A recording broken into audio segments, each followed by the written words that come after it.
রায়পুরার বাঁশগাড়িতে Arafat Rahman cocoa স্মৃতি স্মরণে cricket final tournament ও সাংস্কৃতিক অনুষ্ঠান অনুষ্ঠিত। আসসালামু আলাইকুম। নদী বাংলা গ্রুপ নিবেদিত বেঙ্গল টিভি প্রতিদিনের সংবাদে আমি আপনাদের সাথে আছি মৌসুমী আক্তার সুমি।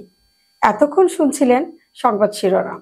এখন আমাদের বেঙ্গল টিভি বিশেষ প্রতিনিধি নাদিম মাহমুদ নয়নের পাঠানো তথ্যচিত্রে থাকছে বিস্তারিত।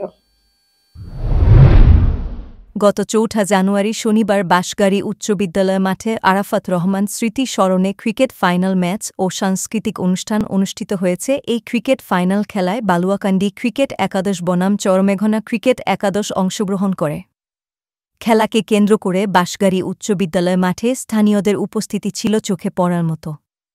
খেলা শুরু হওয়ার পূর্বেই কানায় কানায় মাঠ ভরে যায় দর্শকে। এই ক্রিকেট ফাইনাল খেলায় প্রধান অতিথি হিসেবে উপস্থিত ছিলেন আবুল কাশেম, অন্যতম উপদেষ্টা আমরা বিএনপি পরিবার। উদ্বোধক হিসেবে উপস্থিত ছিলেন বিএনপি বাংলাদেশ জাতীয়তাবাদী ছাত্রদল কেন্দ্রীয় কমিটির সাবেক সাধারণ সম্পাদক হাজী ইকবাল হোসেন শ্যামল। খেলা পরিচালনা করেন নরসিংদী জজ কোর্টের অ্যাডভোকেট কাজী নজরুল ইসলাম। প্রধান পৃষ্ঠপোষক ছিলেন বাঁশগাড়ি ইউনিয়ন বিএনপির সহসভাপতি শাহ আলম। প্রধান পৃষ্ঠপোষক ছিলেন বাঁশগাড়ি ইউনিয়ন যুবদল নেতা মোহাম্মদ হারুন এবং বিশেষ অতিথি হিসেবে উপস্থিত ছিলেন শামসুদ্দিন আহমেদ শামু।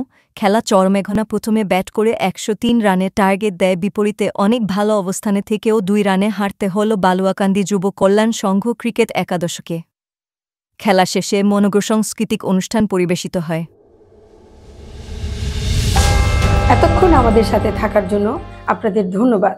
এরকম নতুন নতুন খবর পেতে আমাদের বেঙ্গল টিভি ওয়েবসাইটটি ভিজিট করুন ও ফেসবুক পেজটি ফলো করুন, ইউটিউব চ্যানেলটি সাবস্ক্রাইব করুন ও বেঙ্গল টিভির অ্যাপসটি ডাউনলোড করুন।